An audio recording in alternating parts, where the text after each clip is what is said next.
ஒரு பழைய பாடல். நான் ஆண்டவரை 1977 வருஷத்தில் ரட்சகராக ஏற்றுக்கொண்டேன். 1980 வருடத்தில் இந்த ஊழியத்துக்கு வந்தேன். எங்களுடைய ஊர் நல்ல செழிப்பான இடம். ஆனால் நான் ஊழியத்துக்கு வந்தது திருநெல்வேலி மாவட்டத்தில் சாத்தான்குளம் பகுதியில். இந்த பேரை வித்தியாசமாக இருக்கு இல்லையா? சாத்தான்குளம், அங்கெல்லாம் பேய்க்குளம்,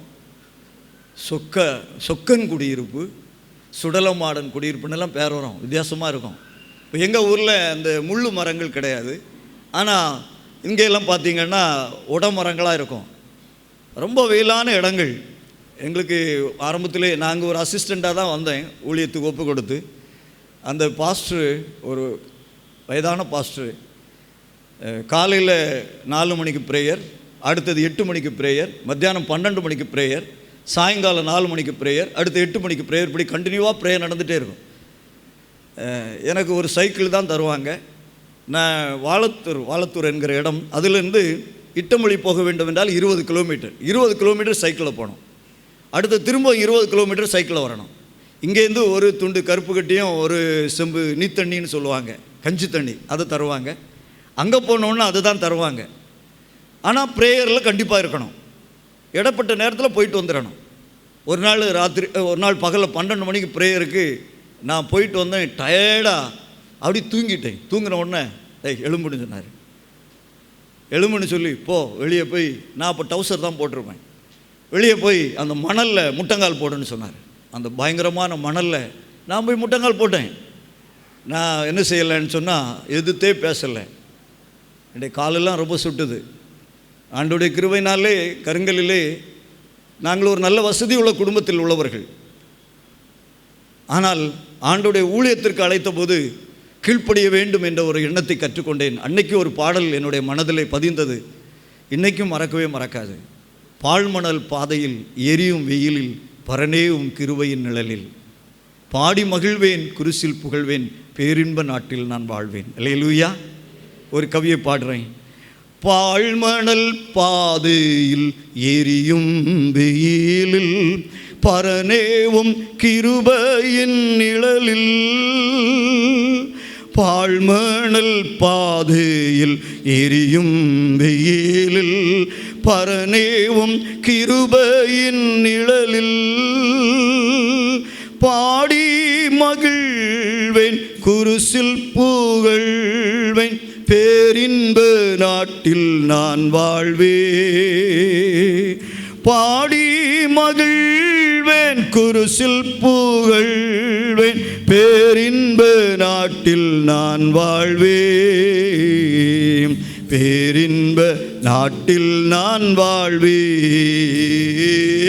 என் இயேசுவே உம்மை அல்லால் மண்ணில்லாறுதல் ஒன்றுமே கண்டீலே. தகப்பனே, இந்த நாளிலும் நீர் எங்களோடு பேசும், இந்த நாமத்தை மகிமைப்படுத்தும். இயேசுவின் நாமத்தில் பிதாவே, ஆமேன். அல்லேலூயா, அல்லேலூயா. இன்றைக்கு நான் உங்களோடு பேசுகிற பிரசங்கத்தின் தலைப்பு, உறுதியான அஸ்திபாரம் விடுங்கள். உறுதியான அஸ்திபாரம் விடுங்கள். அல்லேலூயா. வித்தியாசமாய் தெரிகிறதா? ஊழியத்தை குறித்து நான் சொன்னாங்க. அதற்காக உங்களை பிளான் பண்ண சொல்லியிருக்கிறாங்க. இந்த வார்த்தை உங்களுக்கு நிச்சயம் பயனுள்ளதாக இருக்கும் என்று நான் நம்புகிறேன். ஆமேன். உறுதியான அஸ்திபாரம் விடுங்கள். பக்கத்தில் கை கொடுத்து சொல்லுங்க, உறுதியான அஸ்திபாரம் விடுங்கள். அல்லேலூயா. சுவிசேஷ ஊழியத்தின் அடிப்படையே அதுதான். The basic of evangelism is the strong foundation. Strong foundation, ஒரு உறுதியான அஸ்திபாரம் தான் சுவிசேஷ ஊழியத்தினே அடிப்படையே. ஆமேன். அல்லேலூயா. மத்தேயு 7ஆம் அதிகாரம் 24-25 வசனத்தை வாசிக்கிறேன். மத்தேயு 7:24-25. ஆகையால் நான் சொல்லிய இந்த வார்த்தைகளை கேட்டு இவைகளின்படி செய்கிறவன் எவனோ அவனை கன்மலையின் மேல் தன் வீட்டை கட்டின புத்தி உள்ள மனுஷனுக்கு ஒப்பிடுவேன். பெருமழை சொரிந்து பெருவெள்ளம் வந்து காற்று அடித்து அந்த வீட்டின் மேல் மோதியும் அது விழவில்லை, ஏனென்றால் அது கன்மலையின் மேல் அஸ்திபாரம் போடப்பட்டிருந்தது. 2 தீமோத்தேயு 2:19 கூட எழுதி வைத்துக் கொள்ளுங்கள், வாசிக்கிறேன். ஆகிலும் தேவனுடைய உறுதியான அஸ்திபாரம் நிலைத்திருக்கிறது. கர்த்தர் தம்முடையவர்களை அறிவார் என்பதும், கிறிஸ்துவின் நாமத்தை சொல்லுகிற எவனும் அநியாயத்தை விட்டு விலகக் கடவன் என்பதும் அதற்கு முத்திரையாக இருக்கிறது. அல்லேலூயா. ஆண்டவருடைய பிள்ளைகளே, இந்த கட்டணம் இவ்வளவு ஸ்ட்ராங்காக இருக்குது. பயம் இல்லாமல் அந்த கட்டடத்துக்குள்ளே உட்கார்ந்துருக்கிறோன்னா காரணம் என்ன சொல்லுங்கள்? Strong foundation. இந்த ஃபவுண்டேஷன் எத்தனை மழை பஞ்சு எவ்வளோ தண்ணி வந்தாலும் இந்த பில்டிங்குள்ள நம்ம பயம் இல்லாமல் உட்காந்துருக்கலாம். அப்படி தானே? Strong foundation. மழை பஞ்சு தண்ணி வந்த உடனே பயப்படுவோம் உள்ளே இருக்கிறது. ஏன்? எதனால் பயப்படுவோம்? ஃபவுண்டேஷன் சரியில்லை. இன்றைக்கி ஆண்டவருடைய பிள்ளைகளுடைய வாழ்க்கையிலே அநேக நேரங்களில் பயமோ கலக்கமோ வேதனையும் இருந்துக்கிட்டே இருக்குது. குடும்பத்தை எடுத்துக்கிட்டால் எதிர்காலத்தை பற்றி நான் என்ன செய்ய போகிறேன், பிள்ளைகளை பற்றி நான் என்ன செய்ய போகிறேன் அப்படின்னெல்லாம் பயந்துட்டு இருக்கிறாங்க. பிள்ளைகளை எடுத்துக்கிட்டால் படிப்பு அப்படின்னு உள்ள ஒரு பயம், வேலை அப்படின்னு உள்ள ஒரு பயம். இன்றைக்கி எல்லாவற்றிலும் பயந்து தான் சாகுறாங்க. இன்றைக்குள்ள ஆண்டோடைய பிள்ளைகள் என்று அழைக்கப்படுகிறவங்க நம்ம எல்லாம் பயப்படவே கூடாது. அல்லேலூயா. உறுதியான அஸ்திபாரம் இருந்தால் நம்ம பயப்படவே மாட்டோம். அகத்தின் அழகு எங்கே தெரியும் சொல்லுங்கள்? முகத்தில் தெரியும். ஆமென். அல்லேலூயா. எனக்கு 3 பிள்ளைங்கன்னு சொன்னாங்கண்ணே. என்னுடைய 2 பிள்ளைகளுக்கு திருமணம் ஆகும்போது உண்மையில் நான் சொல்கிறேன், முதல் பிள்ளைக்கு திருமணம் ஆகும்போது என் பிள்ளைகள் நாகூரில் படிச்சுட்டு இருந்தாங்க. அப்போ ஹோலி கிராஸ் காலேஜில் என் மூத்த மக MSW படிச்சுட்டு இருந்தா. என் இளைய பொண்ணு பொன்ஜுஸ்லி காலேஜில் MBA படிச்சுட்டு இருந்தான். பையன் BE படிச்சுட்டு இருந்தான். அந்த நேரத்தில் உண்மையில் சொல்கிறேன், ஃபீஸ் கட்டுறதுக்குன்னு நான் யார்கிட்டையும் கேட்டதும் கிடையாது, ஒரு வங்கியில் போய் கடன் வாங்கினதும் கிடையாது. படித்து முடித்த உடனே எல்லோரும் கேட்டாங்க, இனி கல்யாணத்துக்கு பிள்ளைகளுக்கு என்ன செய்ய போகிறேன்? ஏன்னா எங்கள் ஊரில் எல்லாம் டவுரி சிஸ்டம் ஜாஸ்தி. ஆனால் நான் சிறு சந்தோஷமாகவே இருப்பேன். என் பிள்ளைக்கு மூத்த மகளுக்கு நாங்கள் எங்கேயுமே தேடி போகல, அவங்களே தேடி வந்தாங்க. மதுரை பைபிள் காலேஜில் கிராஜுவேஷன் ஆன ஒரு தம்பி பையன், அந்த வருஷத்தில் கிராஜுவேஷன் ஸ்பீக்கர் அவங்க தானா. பாஸ்டர் அங்கே இருந்த பிரின்ஸிபால் தான் சொன்னாங்களாம், ஜேக்கப் வீட்டில் நல்ல பிள்ளை இருக்கிறாங்க பாருடா அப்படின்னு சும்மா விளையாட்டு போக்கில் சொன்னாங்களா, எப்படி சொன்னாங்கன்னு தெரியல. மறுநாளே வந்து எனக்கு ஃபோன் பண்ணாங்க. ஃபோன் பண்ண உடனே கேட்டேன், என்ன எதிர்பார்க்குறீங்கன்னு கேட்டேன். ஒன்றும் எதிர்பார்க்கல அப்படின்னா போட்டு அனுப்புங்கன்னு சொன்னேன். ஆனாலும் நம்ம என்கேஜ்மெண்ட்டு நடத்தணுமான காசு தேவை, கல்யாணம் நடத்தணுமான காசு தேவை. ஆனால் நான் சிரிச்சிட்டு சந்தோஷமாகவே இருந்தேன். பிள்ளைகள் மாறி மாறி பேசுகிறாங்களா, அப்பா நம்ம தெரியாமல் எங்கேயோ பைசா வச்சுருக்காங்க போல இருக்குது, காசு வச்சுருக்காங்க போல. நான் எப்போவுமே என்னுடைய பாலிசி என்ன தெரியுமா, பேங்கில் வச்சுருக்கவே மாட்டேன். என்னுடைய பாலிசி ஊழியத்துக்கு வந்த சமயத்தில் நான் ஆண்டோட்டத்தில் அர்ப்பணித்தது, எனக்கு பேரில் 1 சென்ட் இடம் கூட வாங்க மாட்டேன். எங்களுக்கு ஏகப்பட்ட சொத்து இருந்த அந்த இடத்துல, கன்னியாகுமரி மாவட்டத்தில் 4 ஏக்கருக்கு மேல் ஒரு மெயினான இடத்துல இருந்தது. ஆனால் என்னுடைய அப்பா இறந்த சமயத்தில் எங்களை எத்தனை பேர் ரொம்ப பேர் ஏமாத்தினாங்க. சின்ன வயசில் எங்கள் அப்பாவை இழந்தோம். அந்த சமயத்தில் தான் ஆண்டவரை ஏற்றுக்கொண்டேன். அன்னைக்கு அப்பா இறந்த அன்னைக்கு ஒரு ரூமில் போய் தான் ஜெபம் பண்ணேன். ஆண்டவரே நான் யாரையும் பார்க்க மாட்டேன், ஊழியத்துக்கு வந்த சமயம்தான். அப்போ டைரியில் எழுதினேன், ஒரு ஊழியத்திற்கு என்ன அழைச்சிருக்கிறீங்க, நான் எந்த ஒரு விசுவாசிக்க வீட்டுக்கும் போய் ஜெபம் பண்ணி காணிக்க வாங்க மாட்டேன். அது தப்பு கிடையாது, ஜெபம் பண்ணி காணிக்க வாங்குறது தப்பு கிடையாது. ஆனால் நான் எழுதி வச்சேன், இது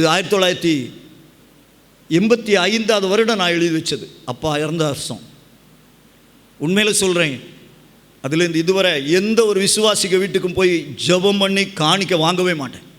ஆண்டவர் கொடுக்குறதா இருந்தால் சர்ச்சுக்கு கொண்டு வந்து கொடுங்க, போகிற வர்ற இடத்துல வாங்க மாட்டேன். ஒரு வீடு பிரதிஷ்டை போனால் கூட நான் பிரதிஷ்டை பண்ணிவிட்டு ஒரு கிஃப்ட் கொடுத்துட்டு வருவேன். ஒரு கல்யாணம் நடத்தி வச்சுருக்கிறேன், எத்தனையோ பேர் கல்யாணம் நடத்தி வச்சுருக்கிறேன், காசு வாங்க மாட்டேன். நீ ஆண்டவருக்கு கொடுக்கணும்னு விருப்பம் இருந்தேன்னா சர்ச்சில் கொண்டு போடுன்னு சொல்லுவேன். இதுக்காக கூட நான் யார்ட்டையும் கேட்கல. ஆனால் ஆண்டவர் சந்திச்சார். ஆச்சரியமாக பிள்ளைகளுடைய மேரேஜ், 2 பிள்ளைகளுடைய மேரேஜ் ஒரு வருஷம் விட்டு ஒரு வருஷம். 2018 அண்ணன் வந்திருந்தாங்க, 2018 மூத்தவளுடைய மேரேஜ், 2019 இளையவளுடைய மேரேஜ். மூத்தவளுடைய மேரேஜ் மே 25 2வது உள்ளவளுடைய மேரேஜ் மே 27. நான் ஏன் சொல்கிறேன்னு தெரியுமா, உறுதியான ஒரு அஸ்திபாரம் இருந்தால் எந்த இடத்திலும் பயம் இல்லாமல் இருக்கலாம், எந்த இடத்திலும் மகிழ்ச்சியோடு இருக்கலாம். அன்பு தேவனுடைய பிள்ளைகளே, நம்முடைய முகம் எந்த இடத்திலும் வெட்கப்படாது. ஹல்லேலூயா, ஹல்லேலூயா. ஸ்ட்ராங் ஃபவுண்டேஷன் இருந்தால் அதில் சொல்லியிருக்கு பார்த்தீங்களா, தேவன் தம்முடையவர்களை அறிவார். உண்மையிலே நீங்களும் நானும் தேவனுடையவர்கள் தானே? எத்தனை பேர் நம்புறீங்க? ஆமென். உங்களை பற்றி என்னை பற்றி அவருக்கு நல்லா தெரியும். என் பிள்ளைகளை பற்றி நான் நல்லா அறிஞ்சிருக்கிறேன் இல்லையா? என் பிள்ளைகள் எங்கிட்டத்தில் ஒன்றுமே கேட்க மாட்டாங்க. ஆனால் என்ன தேவைன்னு எனக்கு தெரியும். நான் கிளியராக கொடுப்பேன், தெரியுமா? அல்லேலூயா. இன்றைக்கும் என் பிள்ளைங்க குடும்பத்தில் நல்லா இருக்கிறாங்க. எனக்கு மருமக்களை தந்திருக்கிறார் ஆண்டவர். பிள்ளைகளை போல தான் இருப்பாங்க. நான் எந்த அவங்களுடைய ஃபேமிலி காரியங்களை தலையே இட மாட்டேன். ஆனால் நைட்டு ஜோம் பண்ணுவாங்க. அப்பா ஜோம் பண்ணி விடுங்க அப்படின்னு சொல்லுவாங்க. என் பையன் இன்றைக்கும் வெளியூரில் புண்ணையில் இருக்கிறான். நைட்டு அப்பா கொஞ்சம் நேரம் பேசுங்க, பேசிட்டு என்னை ஜோம் பண்ணி விடுங்கன்னு சொல்லுவான். நான் ஏன் சொல்லுகிறேன் தெரியுமா? தேவனுக்கு அவருடைய பிள்ளைகளை பற்றி நல்லா தெரியும். எத்தனை பேர் நம்புறீங்க? என்னுடைய பிள்ளைகளை பற்றி எனக்கு தெரியும் இல்லையா? அதே போல் அவருடைய பிள்ளைகளை பற்றி அவருக்கு நல்லா தெரியும். அல்லேலூயா. ரெண்டாவது, அவருடைய பிள்ளைங்க என்ன செய்வாங்க தெரியுமா? கிறிஸ்துவின் நாமத்தை சொல்லுவாங்க, அவருடைய நாமத்தை சொல்லுவாங்க. பிள்ளைகள் எதுக்கு சொல்லுங்க? பேரை சொல்லுறதுக்கு தான். அப்பாவுக்கு பேரை சொல்கிறது தான் பிள்ளைங்க, அப்படி தானே? உண்மையிலேயே கிறிஸ்துவ நாமத்தை அவங்க கண்டிப்பாக சொல்லுவாங்க. நீங்களும் நானும் ஆண்டோடைய பிள்ளைன்னா கண்டிப்பாக கிறிஸ்துவ நாமத்தை சொல்லுவோம். அல்லேலூயா. மூணாவது அதில் சொல்லியிருக்க அந்த வசனத்தில் 2 தீமோத்தேயு 2:18 அவர்கள் அநியாயத்தை விட்டு விலகி இருப்பார்கள். அல்லேலூயா. மகன் தந்தை காட்டும் கடன் சொல்லுங்க. இவன் தந்தை இவனை பெறுவதற்கு என்ன தவம் செய்தானோ என்று உலகம் சொல்ல வேண்டும். அல்லேலூயா. இது எப்போ நடக்கும் தெரியுமா? ஒரு ஸ்ட்ராங் ஃபவுண்டேஷன், ஒரு சரியான ஒரு பிணைப்பு இருந்தால்தான் நடக்கும். ஒரு சரியான பிணைப்பு இல்லை இருந்தால் இது நடக்கவே நடக்காது, தெரியுமா? அநேக குடும்பத்தில் பிள்ளைகள் பெற்றோரை பார்த்து எல அப்படின்னு அப்பாவை கூடுறத பார்க்குறேன். ஏன்டா என்ன பெத்த அப்படின்னு எல்லாம் சொல்கிறத பார்க்குறேன். ஆனால் நம்ம பிள்ளைங்க இன்றைக்கி ஆசீர்வதிக்கப்பட்டவங்களா இருக்கிறாங்க. நம்ம ஆசீர்வதிக்கப்பட்டவங்களா இருக்கிறோம். காரணம் என்ன தெரியுமா? ஒரு நல்ல பிணைப்பு இருக்கிறது. அல்லேலூயா, அல்லேலூயா. நான் சொல்கிறேன், என் பிள்ளைகளை நாகர்கோவிலில் படிக்க வச்சேன். என் பிள்ளைகளை ஹாஸ்டலில் விடலை. ஏன் ஹாஸ்டலில் விடலை தெரியுமா? அங்கே ஒரு வீடு எடுத்து எங்களுக்கு சொந்த ஒரு கருங்கல்ல இருக்குது, வீடு இருக்குது. ஆனால் கருங்கல் போயிட்டு வரதுக்கு நேரம் ஆகும்னு நாகர்கோவிலில் அந்த காலேஜ் பக்கத்தில் ஒரு வீடு எடுத்து கொடுத்தேன். என் மனைவி அங்கே இருப்பாங்க. சனிக்கிழமை ஆகிட்டா ஊருக்கு சர்ச்சுக்கு வந்துடுவாங்க. ஏனென்றால் பிள்ளைகளோடு உள்ள ஒரு பிணைப்பு நமக்கு ஒரு பெரிய மகிழ்ச்சியை உண்டாக்கி தருகிறது. அல்லேலூயா, அல்லேலூயா. வெட்கமில்லாத வாழ்க்கையை கொண்டு வருகிறது. அன்பு தேவனுடைய பிள்ளைகளை, உங்களுக்கும் தேவனுக்கும் இடையே விட ஒரு பிணைப்பு நிச்சயமாக உங்களை இந்த உலகத்திலே உயர்ந்தவர்களாக மாற்றும், சாதிக்கிறவர்களாக மாற்றும். அல்லேலூயா, அல்லேலூயா.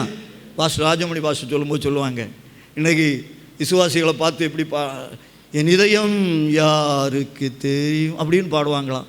ஊழியக்காரங்க வந்து சொல்லணுமா, நீ அழ வேண்டாம், நீ அழ வேண்டாம்னு ஆறுதல் படுத்தணுமா. அப்போ சொல்லுவாங்களா, தாய்மடியில் தவழுகிற குழந்தை. 40 வயசாச்சு, இன்னும் அந்த குழந்தை தாய்க்க மடியிலே தவண்டு இருந்தால் அந்த மடி என்னத்துக்காகும் சொல்லுங்க?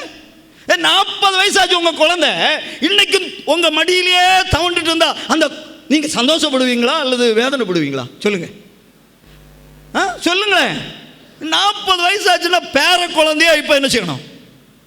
பேர குழந்தையே படிக்க ஆரம்பிக்கணும், ஆசிரியர் முடிச்சிருக்கணும். அல்லேலூயா, அல்லேலூயா. அன்பு தேவனுடைய பிள்ளைகளே, ஒரு டயக்ராம் நான் வாசித்தேன். வாழ்க்கையே இன்னைக்கு அநேகருக்கு சங்கடமாக இருக்குது.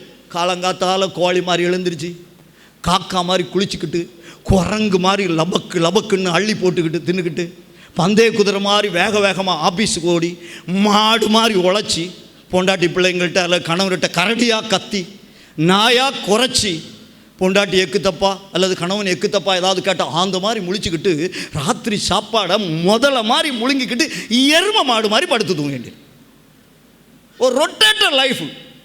சே, வாழ்க்கையே சங்கடமாக இருக்கா? பேசாமல் வண்டலூர் சூக்கு போயிடலாமே, வீட்டில் என்னத்துக்கு இருக்கணும்?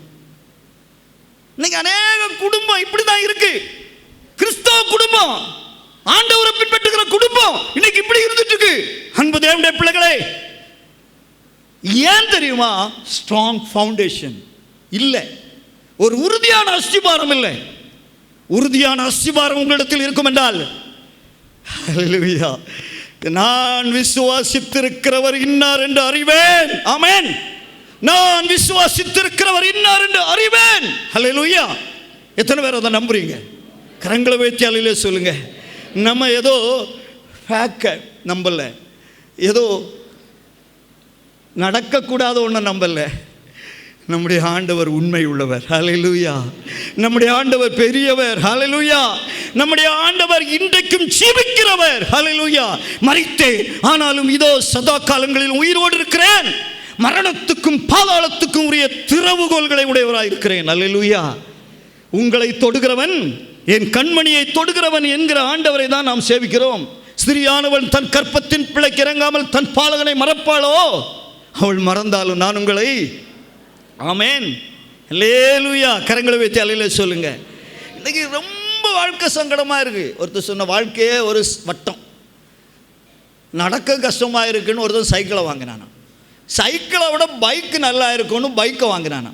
பைக்கை விட காரு சௌகரியமாக இருக்குன்னு காரை வாங்கினானா. இப்போ காரை வாங்கின பிறகு தொப்பையை வாங்கிட்டான். இப்போ தொப்பையை கரைக்க ஜிம்முக்கு போனால் அங்கே ஓடாத பழைய ஓட்ட சைக்கிளை ஓட்ட வைக்கிறாங்க.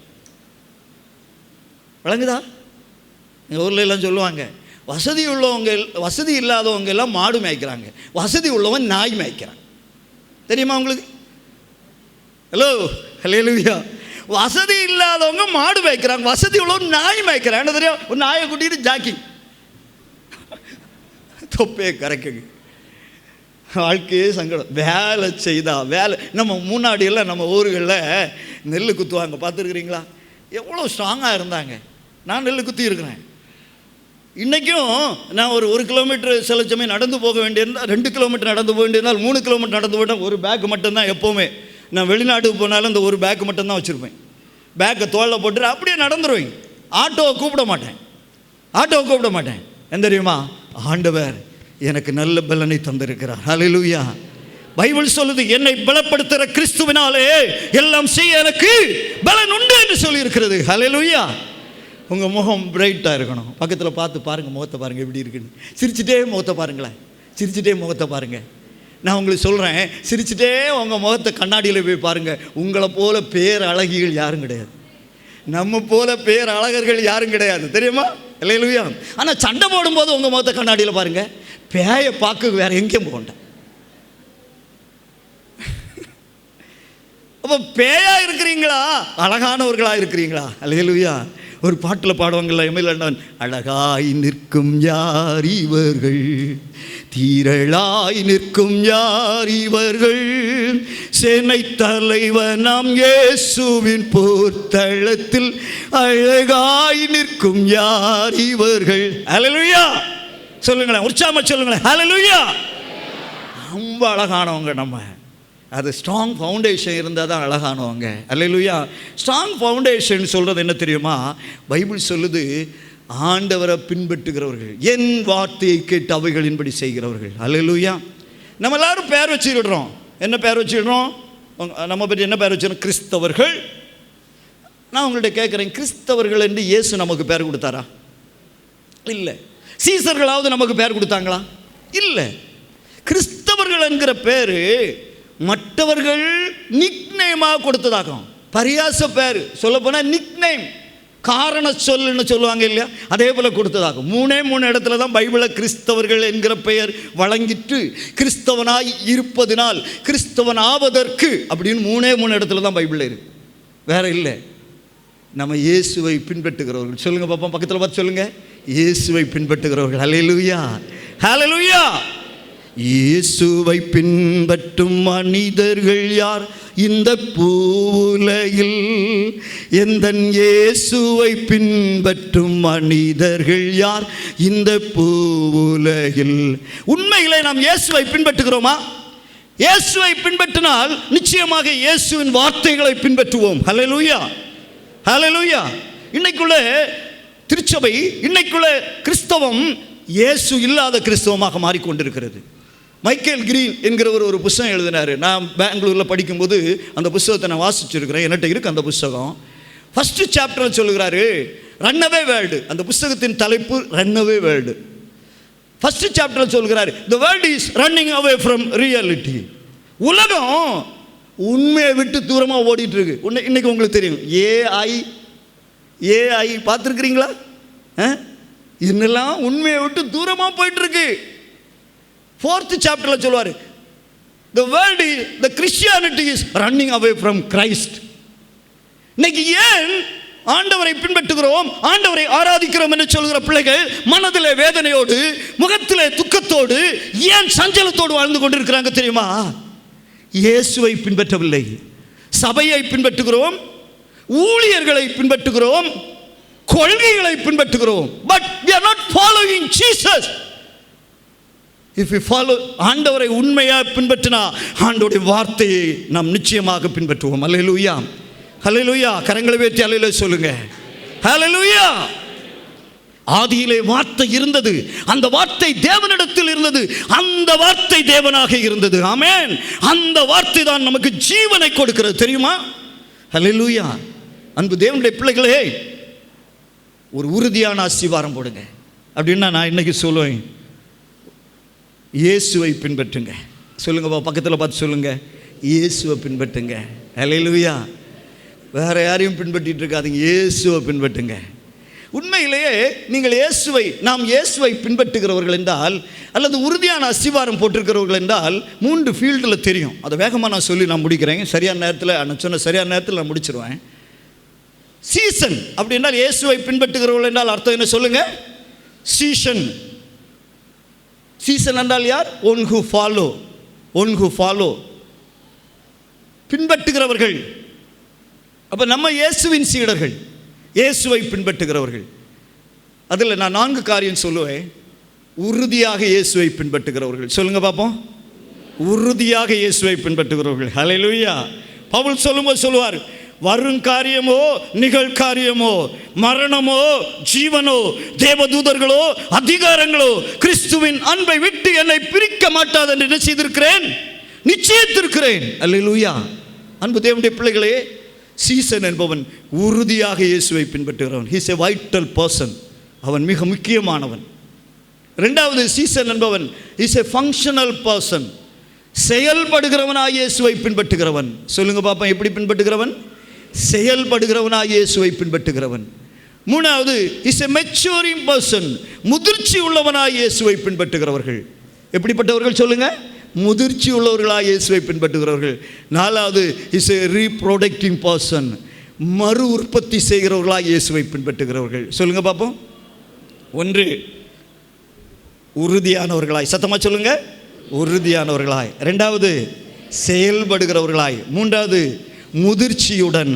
4வது, மறு உற்பத்தி செய்கிறவர்களாய் இயேசுவை பின்பற்றுகிறவர். ஒரு சின்ன குழந்தை பிறக்கும் போது நமக்கு சந்தோஷம், அப்படி தானே? ஒருத்தர் சொன்னார், பிள்ளைகளை பார்த்து சந்தோஷப்படுறதோட பேர பிள்ளைகளை பார்த்து சந்தோஷப்படுறது ரொம்ப நல்லா இருக்கணும். காலையிலேயே அண்ணன்ட்ட பேசிகிட்டு இருக்கும்போது பேர பிள்ளைகளை அப்படி ஃபோட்டோவில் காட்டினாங்க பாஸ்டம்மா. அது அந்த ஃபோட்டோ பார்த்து ரொம்ப சந்தோஷமாக இருக்குது. எனக்கு 3 பேர பிள்ளைங்க இருக்காங்க. 3 பேர பிள்ளைங்க பார்த்தா என்ன மகிழ்ச்சி தெரியுமா, என்ன சந்தோஷம் தெரியுமா? ஒன்று முதுகில் யாரும், ஒன்று அப்படி இந்த பக்கத்தில் யாரும், ஒன்று இந்த பக்கத்தில் யாரும், 3 தூக்கிட்டு நடக்கும்போது சின்ன பிள்ளைங்க 6 வயசாச்சு மூத்தவனுக்கு, 2வது உள்ளவனுக்கு 5 வயசாச்சு, 3வது உள்ளவனுக்கு 3 வயசாச்சு. இதனால் இவங்க 3 பேரும் தாத்தா தாத்தான்னு யாரும் என்ன மகிழ்ச்சியாக இருக்கும் தெரியுமா? அதான் ஒரு பிள்ளை அப்படியே இருந்துட்டு இருந்தால் எத்தனை பேர் சந்தோஷப்படுவீங்க? டைமுக்கு என்ன செய்யணும்? முதல்ல முக்கியமானவர்கள் அந்த பிள்ளைகள். 2வது, அந்த பிள்ளைகள் வளர வேண்டும் என்றால் என்ன செய்யணும் சொல்லுங்க? ஓடணும். என்றைக்குமே தொட்டிலே போட்டுட்டு குளிரும் பனியும் கொட்டினிலே கோமகனும் தொட்டிலே ஆரிரோ ஆரிரோ ஆரிராரோ தூங்கு பாலா தூங்கு நீன்னு சொல்லிட்டே இருந்தால் அந்த குழந்தை என்னத்துக்காகும்?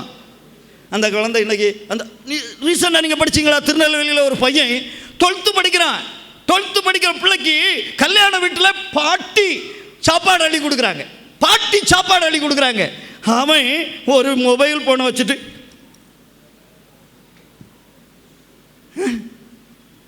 இன்னைக்கு அநேகர் தேவனுடைய பிள்ளைகள் என்று அழைக்கப்படுகிறவர்கள் இப்படி தான் இருந்துட்டு இருக்கிறாங்க.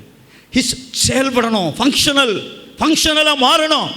3வது, மெச்சூரிட்டி வரணும், முதிர்ச்சி வரணும். ஏன்னா முதிர்ச்சி வந்த பிறகு தான் குழந்தைகளை பற்றெடுக்க முடியும். அப்படிதானே? பேர குழந்தைகளை பார்க்கணும்.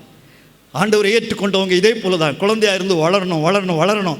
இயேசுவை பின்பற்றினால்தான் இந்த வளர்ச்சி நமக்குள்ளே இருக்கும். ஆமென். இதுதான் ஸ்ட்ராங் ஃபவுண்டேஷன். அல்லேலூயா, அல்லேலூயா, ஆமென், அல்லேலூயா. பொதுவாக சொல்லுவேன், ஒரு இடத்துல உறுதியாக இருந்தால் தான் செயல்பட முடியும். அப்படி தானே? இந்த ஓடி ஓடி இருப்பாங்க, பார்த்துருக்குறீங்களா? அங்கும் இருப்பேன் இங்கும் இருப்பேன், ஆக்கிற சோத்துக்கு பங்கும் எடுப்பேன்னு சொல்கிறோம். வாழ்க்கையில் உருப்படவே முடியாது. ஓடிட்டே இருப்பாங்க. சிலர் பார்த்தீங்களா, அங்கே இருப்பான் அங்கே இருப்பான், வாழ்க்கையில் உருப்படவே மாட்டாங்க. இதே போல் உறுதியாக இருக்கணும். ரெண்டாவது செயல்படணும், ஃபங்க்ஷனல் பர்சனாக இருக்கணும். உதாரணம் நான் சொல்கிறேன்னே, உடம்பு நீங்கள் ஒரு 5 நிமிஷம் இந்த கையை அப்படியே வச்சுக்கிடுங்க பார்ப்போம். ஒரு 5 நிமிஷம் கையை வச்சுக்கிடுங்க. முடியுமா? முடியுமா? முடியாது. கை இங்கே போவோம் இங்கே போவோம் இங்கே போவோம், என்னெல்லாமோ சும்மா இருக்கவே இருக்காது. பையங்களை பார்த்துருக்குறீங்களா? அடிச்சுட்டே இருப்பான். இதை இன்னைக்கு அரசியல்வாதிகள் கண்டுபிடிச்சு தான் அவனுக்கு டெய்லி ஏதாவது ஒன்று கொடுத்துட்டே இருக்கும். டே போராடுவோண்டா அல்லது இதை கொடுப்போண்டான்னு. இயேசு கிறிஸ்து நமக்கு எல்லாவற்றையும் சொல்லி வச்சிருக்கிறாரு. இயேசு கிறிஸ்து சொன்னதை நம்ம செஞ்சுட்டே இருந்தால் செயல்படுகிறவர்களாக இருப்போம். ஆமென். அடுத்தது, இயேசு கிறிஸ்துனுடைய வார்த்தை நம்மை மெச்சூரிட்டியாக மாற்றும். 3 ஃபீல்டை வேகமாக சொல்லி முடிக்கிறேன். 1, ஆண்டவர் வச்ச குடும்பம். அப்போஸ்தலர் நடபடிகள் 17:26 நாம் வாசிக்கும்போது, அப்போஸ்தலர் 17:26, மனுஷ ஜாதியான சகல ஜனங்களையும் அவர் ஒரே இரத்தத்தினாலே தோன்ற பண்ணி பூமியின் மீதெங்கும் குடியிருக்க செய்து முன் தீர்மானிக்கப்பட்ட காலங்களையும் அவர்கள் குடியிருப்பின் எல்லைகளையும் நிர்ணயித்திருக்கிறார். ஆமென், அல்லேலூயா. எந்த இடத்துல வாழ்கிறோம் என்பது முக்கியமல்ல, எந்த தொழில் செய்கிறோம் என்பது முக்கியமல்ல. நாம் இயேசுவால் முன்குறிக்கப்பட்டவர்கள். இயேசு என்னை வைத்திருக்கிறார் என்கிற ஒரு உறுதி நமக்குள்ளே இருக்கும் என்றால் அந்த இடத்திலே நாம் மாற்றங்களை உண்டாக்க முடியும். அல்லேலூயா, அல்லேலூயா. நான் சொல்றேன், பார்த்தீங்களா? பெருவெள்ளம் வந்தாலும் பெருங்காற்று அடித்தாலும் அந்த வீட்டின் மேல் மோதியாலும் அது என்ன செய்யாது? இடிந்து விழவே விழாது. ஹல்லேலூயா, ஹல்லேலூயா. 1, ஆண்டவர் வச்ச குடும்பம். ஆண்டவர் வச்ச குடும்பம் ரொம்ப ரொம்ப முக்கியமானது. நீங்கள் இயேசுவை பின்பற்றுகிறீர்கள் என்றால் உங்கள் குடும்பத்தில் தெரியும். அப்போஸ்தலர் 1:8 சொல்லுங்க பாப்போம், வாசிக்கண்டா. அப்போஸ்தலர் 1:8, பரிசுத்த ஆவி உங்களிடத்தில் வரும்போது நீங்கள் பலனடைந்து துள்ளுவீர்கள், குதிப்பீர்கள், உருளுவீர்கள். அது experience. That is experience. Reason அதுக்கு, பர்பஸ் அதுக்கு இல்லை. உங்களிடத்தில் வரும்போது நீங்கள் பலனடைந்து எருசலேமிலும் யூதேயா முழுவதிலும் சமாரியாவிலும் பூமியின் கடைசி வரையும் எனக்கு எப்படி இருப்பீர்கள்? சொல்லுங்க, சாட்சிகளாக இருப்பீர்கள். அல்லேலூயா, அல்லேலூயா. இன்னைக்கு சாராம்சம் இல்லை, நம்ம சாப்பிட்றது போல இல்லையா? நம்ம சாப்பிட்றது போல தண்ணியை தூர ஊற்றிட்டு சக்கையை சாப்பிடும். தண்ணியை தூர ஊற்றிட்டு சக்கையை சாப்பிடும். அப்படி தானே? கஞ்சி தண்ணி குடித்த உடனே கொலஸ்ட்ரால் வந்துடும்னு சொல்லிட்டு இன்றைக்கி அநேகர் என்ன செய்கிற கிடையாது, குடிக்கிறதே கிடையாது. நம்ம ஆட்கள், முன்னாள் ஆட்கள் எல்லாம் அதை தான் குடித்தாங்க. எங்களுக்கு இந்த நெல் அறுக்கிற சமயத்தில் தவிடில் கருப்பட்டி போட்டு இடித்து தருவாங்க. நெல்லில் தவிடில் கருப்பட்டி போட்டு என்ன ஸ்ட்ராங்காக இருக்கும் தெரியுமா? நான் ஏன் சொல்கிறேன் என்றால், இன்றைக்கு நம்ம சாராம்சத்தை விட்டு விட்டோம். அன்பு தேவனுடைய பிள்ளைகளே, கர்த்தர் வைத்த குடும்பம் மிக மிக முக்கியமானது. எத்தனை பேர் நம்புறீங்க? கர்த்தர் வைத்த குடும்பம் மிக மிக முக்கியமானது. அல்லேலூயா. ஒருத்தர் சொன்னார், other things may change but we start and end with family. எல்லாம் மாறும், ஆனால் நம் குடும்பத்தில் ஆரம்பித்து குடும்பத்தில் தான் முடிக்கிறோம். The love of family is life's greatest blessing. குடும்ப அன்பு என்பது வாழ்வின் உன்னத ஆசீர்வாதம். அல்லேலூயா. பாட்டு பாடுவோம் இல்லை? இயேசுவின் குடும்பம் ஒன்று உண்டு, அன்பு நிறைந்திடும் இடம் உண்டு. அல்லேலூயா. இன்னைக்கு இந்த குடும்பத்தில் இந்த அன்பு இருக்கா? நான் சொல்கிறேன், இயேசுவின் சீடர்கள் என்றால் ஆண்டவர் வச்ச குடும்பத்தில் எப்படி இருக்கணும்? உறுதியாக இருக்கணும். சொல்லுங்கள் பார்ப்போம், உறுதியாக இருக்கணும். சொல்லுங்கள். இன்னைக்கு கிறிஸ்தவ வட்டாரத்தில் தான் டைவர்ஸ், தும்முனா டைவர்ஸ், கொரட்டை விட்டா டைவர்ஸ், எதுக்கெல்லாமோ டைவர்ஸ். கன்னியாகுமரி மாவட்டத்தில் பத்மநாபுரம் கோர்ட்டில் இருக்கிற என் ஃப்ரெண்ட் ஒருத்தர், லீனஸ்ன்னு ஒரு பப்ளிக் ப்ராசிக்யூட்டர், அவர்கிட்ட பேசிகிட்டு இருக்கும்போது சொல்கிறாரு, சார் 2500 டைவர்ஸ் கேஸ் இருக்குது, அதில் 90% கிறிஸ்டியன்ஸ் சொன்னார்.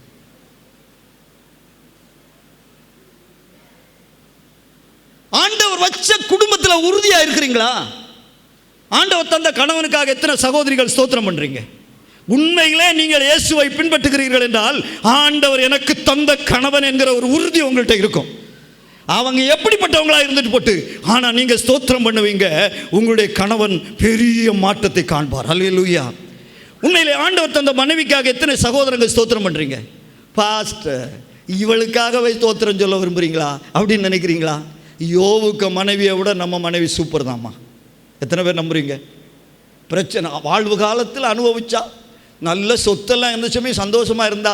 யோவுக்கு பிரச்சனை வந்த உடனே தேவனை தூசித்து ஜீவனை விடுமே, நீ ஏன் போய் உயிரோடு இருக்கிறீரு, நீ செத்தா தானே நான் அடுத்த கல்யாணம் பண்ண முடியும், அப்படிப்பட்டது தானே.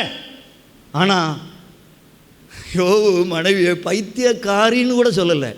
ஏம்மா நீ பைத்தியக்காரி பேசுகிற போல பேசுகிற, எவ்வளவு சாதுரியமாக பேசினார். அதே மனைவிட்டு அடுத்த 10 குழந்தைகளை பெற்றெடுத்தார் இல்லையா? அல்லேலூயா. கரங்களை வைத்து அல்லேலூயா சொல்லுங்க. மனைவியை குறை சொல்லாதீங்க, மனைவிக்காக ஸ்தோத்திரம் சொல்லுங்க. நீங்கள் இயேசுவை பின்பற்றுகிறவர்களாக இருந்தால், நீங்கள் உறுதியான அஸ்திவாரம் உள்ளவர்களாக இருந்தால் நிச்சயமாக மனைவியை குறை சொல்ல மாட்டீர்கள். சகோதரிகள் அப்படிதான். எனக்கு தந்த புருஷனா பாஸ்டர், எங்கே இல்லாமோ மாப்பிள்ளை பார்த்தாங்க, கடைசியில் இவங்களத்தில் வந்து மாட்டிட்டோம் பாஸ்டர். ஆபிரகாமோட உங்களுக்கு தந்திருக்கிற புருஷர்கள் ரொம்ப பாக்கியசாலிகள் தெரியுமா? ஆபிரகாமோட சூப்பர். என்னன்னு கேட்குறீங்களா? மனைவியை வச்சு சம்பாதிக்கணும்னு விரும்பினார் ஆபிரகாம். விசுவாசிகளின் தகப்பன் தான், உண்மை தானே? இவள் சகோதரி என்று சொல்லி போகிற இடத்துல காசு கிடைக்குமான்னு பார்த்தாரா? பார்க்கலையா? உங்கள் கணவனுக்காக எத்தனை பேர் ஸ்தோத்திரம் பண்ணுறீங்க? சொல்லுங்களேன். இல்லை பண்ண மாட்டீங்களா? கணவனுக்காக ஸ்தோத்திரம்னு சொல்லுங்களேன். அல்லேலூயா. வரமாட்டேங்குதே. ஏன் வரமாட்டேங்குது? நீங்கள் உண்மையிலேயே இயேசுவை பின்பற்றுகிறீர்கள் என்றால் கர்த்தர் வச்ச குடும்பத்தில் உறுதியாக இருப்பீங்க. அல்லேலூயா. பிள்ளைங்களே, உங்களுக்கு ஆண்டவர் தந்த பெற்றோருக்காக டெய்லி ஸ்தோத்திரம் பண்ணுங்க. பெற்றோரை உங்களுக்கு ஆண்டவர் தந்த பிள்ளைகளுக்காக ஸ்தோத்திரம் பண்ணுங்க. அல்லேலூயா. சில பெற்றோர் சொல்லுவாங்க, இவனை பற்றதுக்கு ஒரு அம்மி குலைவை பற்றிருந்தா கூட, அப்படியெல்லாம் சொல்லாதீங்க, சொல்லவே சொல்லாதீங்க. சில பெற்றோர் பிள்ளைகளை கூப்பிடும்போது சொல்லுவாங்க, அட பேய, அட பண்ணிப்பையில். ஒரு பாஸ்டர் வீட்டுக்கு போயிருந்தேன் ஒரு முறை, ஒரு பாஸ்டர் வீட்டுக்கு. நான் பாஸ்டர் பேர் சொல்ல மாட்டேன், பாஸ்டர் வீட்டுக்கு போய் சொன்னேன், ஆனால் பண்ணிப்பைய எங்கே போனான்னு தெரியலையான்னு சொன்னார். பாஸ்டர் யாரை கூப்பிடுங்கன்னு சொன்னேன். அதான் ஒருத்தன் வளர்ந்துருக்கேன் இல்லையா, அப்போ நீங்கள் பண்ணியான்னு கேட்டேன். பிள்ளைகளை பார்த்து நாயை, பேய, குரங்க, கழுதைய திட்டுறீங்களா? நான் உண்மையில சொல்கிறேன், இன்ன வரையிலும் என் பிள்ளைகளை மக்களேன்னு கூப்பிடுற வார்த்தையை விட்டு வேறு வார்த்தை கூப்பிட்டதே கிடையாது. மக்களேன்னு தான் இன்றைக்கும் கூப்பிடுவேன். நீங்கள் இயேசுவை பின்பற்றுகிறீங்களா? உங்கள் குடும்பத்தில் உறுதியாக இருங்க. உங்கள் குடும்பத்தில் ஆண்டவர் தந்திருக்கிற பெற்றோருக்காக, பிள்ளைகளுக்காக, கணவனுக்காக, மனைவிக்காக ஸ்தோத்திரம் செலுத்துங்க. அல்லேலூயா. ஆமென். ரெண்டாவது, குடும்பத்தில் கொஞ்சம் செயல்படுங்க. குடும்பத்தில் கொஞ்சம் செயல்படுங்க, வேலை செய்யுங்க. இந்த சோம்பேறிகளாக இருக்காதீங்க. ஆண்டவரை அறியாத வீட்டு பக்கம் போனால் காலையில் 4 மணிக்கே எழும்பி பெருக்கி தெளித்து அப்படி கோலையெல்லாம் போடுறாங்க. நம்ம வீடுகளில் பார்த்தா இன்னைக்கு அதிகாலை 8 மணிக்கு தான் எழும்புறாங்க. எத்தனை மணிக்கு எழும்புறாங்க? கொஞ்சம் செயல்படுங்களேன். உங்கள் வீட்டை நல்லா நீட்டாக வச்சிருங்களேன். தேவன் உலாவுகிற இடம் நம்முடைய வீடு, தெரியுமா? ஆமென். பைபிளில் சொல்லி இருக்கு, பழைய ஏற்பாட்டிலே, கர்த்தர் உன் பாளையத்தில் உலாவுகிறபடினாலே அசுசியானதை கண்டு அவர் உன்னை விட்டு போய்விடாதபடிக்கு உன் பாளையத்தின் எல்லை எங்கும் பரிசுத்த சுத்தமாக இருக்கணும். ஆமென். அல்லேலூயா. கரங்களை விட்டு அல்லேலூயா சொல்லுங்க. அதுக்கு பிரிக்காதீங்க, வேலையை பிரிக்காதீங்க. கணவனுக்கு இந்த வேலை, மனைவிக்கு இந்த வேலை, பிள்ளைக்கு இந்த வேலை, பெற்றோருக்கு இந்த வேலைன்னு பிரிக்கவே பிரிக்காதீங்க. ஒரு புதுசாக கல்யாணம் ஆன வீட்டில் மருமக வந்திருக்கிறா. மருமகளை பார்த்து மாமியார் சொன்னாராம், ஏம்மா நம்ம வீடு ஒரு அரசாங்கம் மாதிரி. அப்படியா மாமியாரே? சரி, உன்னுடைய மாமனார் இருக்கிறார் இல்லையா, அவர் தான் முதல் மந்திரி, அவர் தான் நிதித்துறையும் கையில் வைத்திருக்கிறார். யார்? கணவன். அவர் முதல் மந்திரி, நிதித்துறையும் கையில் வைத்திருக்கிறார். ரெண்டாவது, ஓம் புருஷன் இருக்கிறார் பார்த்தியா, அவர் தான் வெளியுறவுத்துறை அமைச்சர், வெளி விவகாரங்களை கவனித்துக் கொள்வார். நான் உன்னுடைய மாமியார் உள்துறை அமைச்சர். ஏனென்றால் உள் விவகாரங்களை நான் தான் கையில் வைத்திருப்பேன். பீரோ சாவி, எல்லா சாவி எங்கிட்ட தான் இருக்கும். 2 துறை காலியாக இருக்கிறது. ஒரு துறை சுகாதாரத்துறை, இன்னொரு உணவுத்துறை.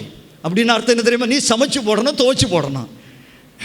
அவள் இப்படியே பார்த்துட்டு சொன்னாலா, அத்தை இன்னொரு துறையும் காலியாக இருக்குது, எதிர்கட்சி தலைவர் பதவி. அப்போ தானே அடிக்கடி வெளிநடப்பு பண்ணலாம். வீட்டில் வேலையை பிரிக்காதீங்க, செயல்படுங்க. ஆமென். சொல்லுங்க, செயல்படுங்க. பக்கத்தில் பார்த்து சொல்லுங்க, செயல்படுங்க. ஹல்லேலூயா, ஹல்லேலூயா. உங்கள் வீடு சில வீடுகளை பார்த்தா உள்ளே போகும்போது உள்ளாடைகள் தலைகளாக தொங்கி கொண்டு வரவேற்கும். அங்கே மேலே பார்த்தா 8 கால் பூச்சி கூடு கட்டி குஞ்சு பறித்து பேரம் பேத்திகளோடு இருக்கும். அங்கே பெட்ரூமில் போனால் அந்த பெட்ஷீட்டை துவைத்து 4 மாதம் ஆகிட்டு இந்த பெட்ஷீட்டு இந்த ரூமில் இருக்கும் நாளில் ரோகம் உன்னை விட்டு நீங்கவே நீங்காது. அங்கே கிச்சனில் போனால் பாத்திரத்தை கழுவி 4 நாள் ஆகிட்டு இதில் நீ சாப்பிடும் நாளில் சாகவே சாவாய். வீடை நீட்டாக வச்சுடுங்க. ஒரு ஆண்டவரை பின்பற்றுகிறீர்கள் என்றால் இயேசு எவ்வளவு பரிசுத்தமானவராக இருந்தார், இயேசு எவ்வளவு தூய்மையை காத்தார், தூய்மையாக வச்சுடுங்க. அல்லேலூயா. 3வது, வீட்டுக்குள்ளே பிரச்சனை வரும். கணவன் மனைவின்னா ஏதாவது பிரச்சனை வரதான் செய்யும். அதை பெருசாக நினைக்காதீங்க. மெச்சூரிட்டி. அல்லேலூயா. மெச்சூரிட்டி. நான் ஒரு சின்ன எக்ஸாம்பிள் சொல்கிறேன்னே. ஒரு மனைவி கணவனிடத்துலேருந்து அடி வாங்குவாங்களாம். பாஸ்டர்மாட்ட வந்து சொன்னாங்களா, பாஸ்டர்மா டெய்லி அடி வாங்குறேன், என்ன செய்யணே தெரியல. பாஸ்டர்மா ஒன்று சொல்லி விட்டாங்களாம்.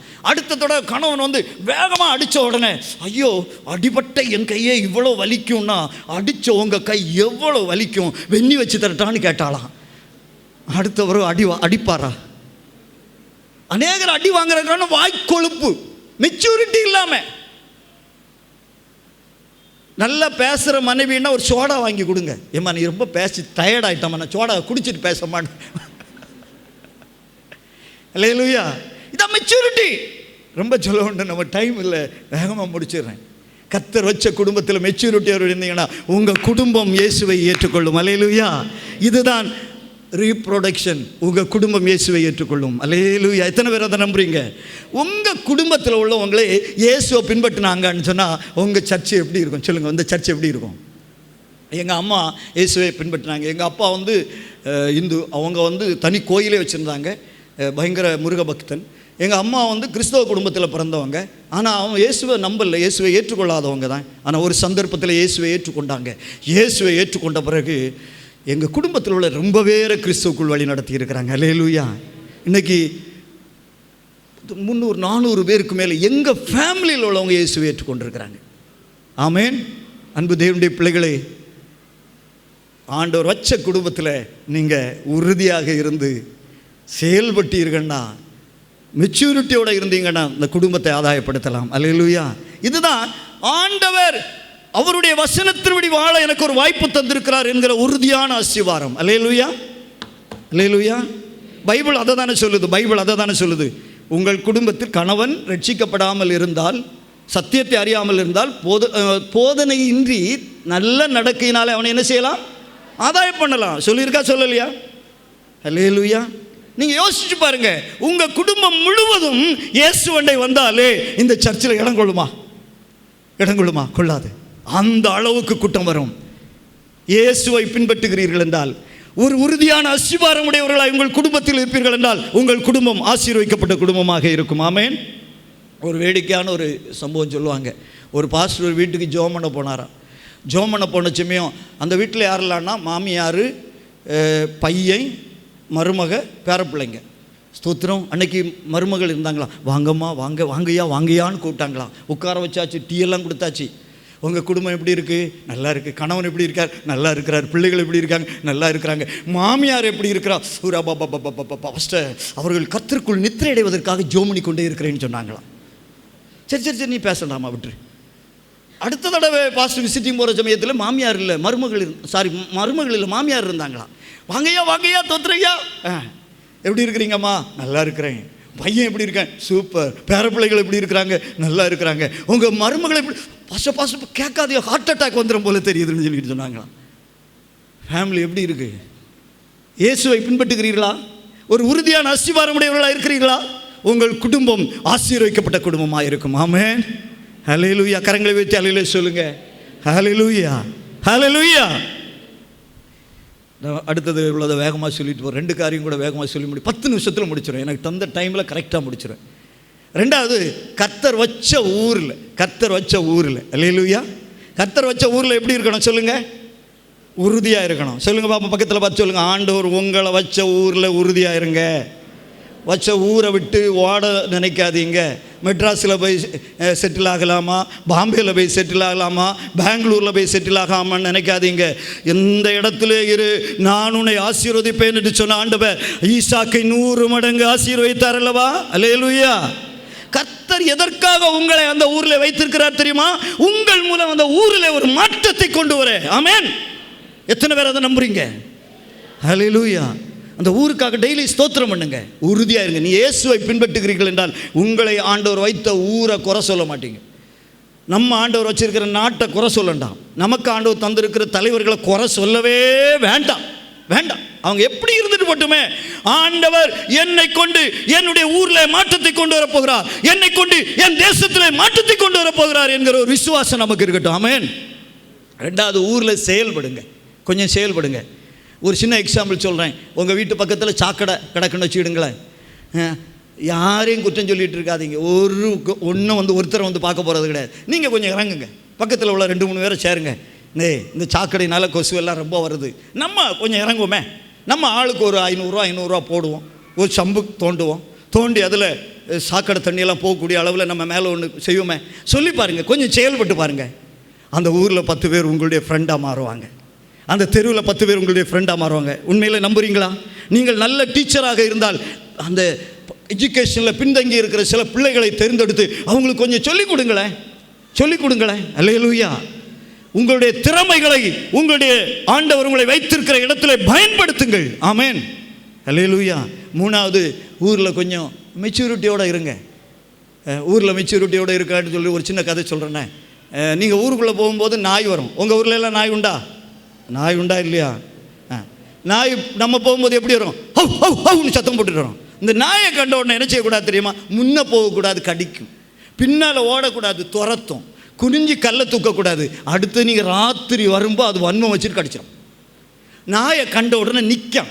நாயை கண்ட உடனே என்ன செய்யணும்? நிற்கணும். வேணுமா செக் பண்ணி பாருங்கள். அந்த நாய் இப்படி ஓடி நிற்கும். ரெண்டாவது, நாய்க்கு முகத்தை பார்க்கணும், அப்படியே நிற்கும். மூணாவது, நாயை பார்த்து ஒரு சிரிச்சு பாருங்கள், நாய் வாலாட்டம்.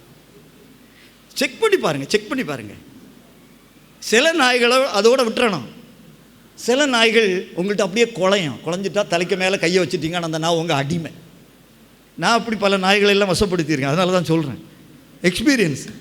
இதே போல் தான் ஊரில் உள்ளவங்களை பார்த்தோம் உங்களுக்கு விரோதமாக பேசுகிறாங்களா, மெச்சூரிட்டின்னு சொல்கிறேன்னு தெரியுமா? பாருங்கள், ஒரு சிரியுங்களேன். உங்கள்கிட்ட இருக்கிறத கொடுங்களேன். உங்கள் உள்ளத்தில் உலகம் கொடுக்கவும் எடுக்கவும் கூட ஒரு சந்தோஷம் இருக்கா இல்லையா? சொல்லுங்க, இருக்கா இல்லையா?